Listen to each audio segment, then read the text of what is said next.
A suitable portrait was not at hand. However, the prince was eager to know what his betrothed looked like. After all, he would be with her in sickness and in health, in riches and in poverty. Fortunately for the young man, a likeness of the young Augusta Amalia of Bavaria had been captured on a porcelain cup. With that cup, wrapped in a silk scarf, he set off to propose, hoping to compare the portrait with the real thing. The prince's name was Eugene de Beauharnais, the eldest son of French Empress Josephine from her first marriage, and the stepson of Napoleon Bonaparte. The young lady on the cup was the Bavarian princess. This is why their marriage plans did not come together immediately. You see, Augusta Amalia's father, the Elector of Bavaria, deemed Eugene not noble enough for his daughter. "Prince, he's merely your adopted son," he said to Napoleon, "and by title, he's just the Viscount de Beauharnais. Are you suggesting my daughter should marry an ordinary nobleman from France? Someone of a lower status?" The Bavarian elector would have preferred his 18-year-old daughter to marry none other than Napoleon himself, rather than some Eugene de Beauharnais.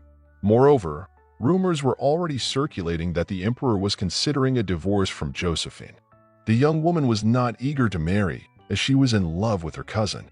Her governess, Madame von Worm, scolded her, saying, "Since when do people of your standing marry for love?"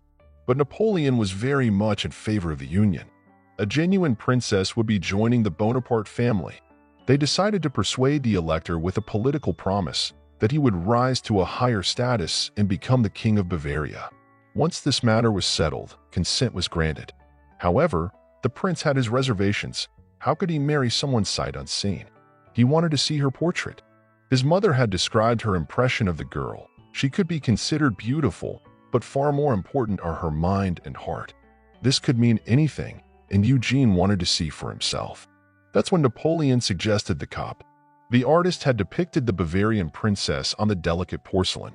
Eugene felt a weight lift from his heart, and he hurried off to marry her. The empress insisted on only one thing: her son should shave off his mustache, which, in her opinion, suited a hussar but not a prince. Eugene agreed and presented himself to his betrothed in the best possible light. The introduction went splendidly. From the very first glance, Eugene fell in love with Augusta Amalia. The princess was equally charmed. They were married, receiving 200,000 francs and a magnificent mansion on Lille Street as a wedding gift, for which Josephine had spent another $1.5 million to furnish. Soon, the couple was given Italy to govern, where Eugene became the viceroy, and they set off for Milan. The union turned out to be quite strong and happy. Eugene and Augusta Amalia had 7 children together. For a brief moment, they were very close to the throne. After Napoleon's downfall, there were plans to place Eugene on the throne. At least, that was one option considered by Emperor Alexander I. Interestingly, Eugene's youngest son, Prince Maximilian of Leuchtenberg, later married the daughter of another Russian emperor, Nicholas.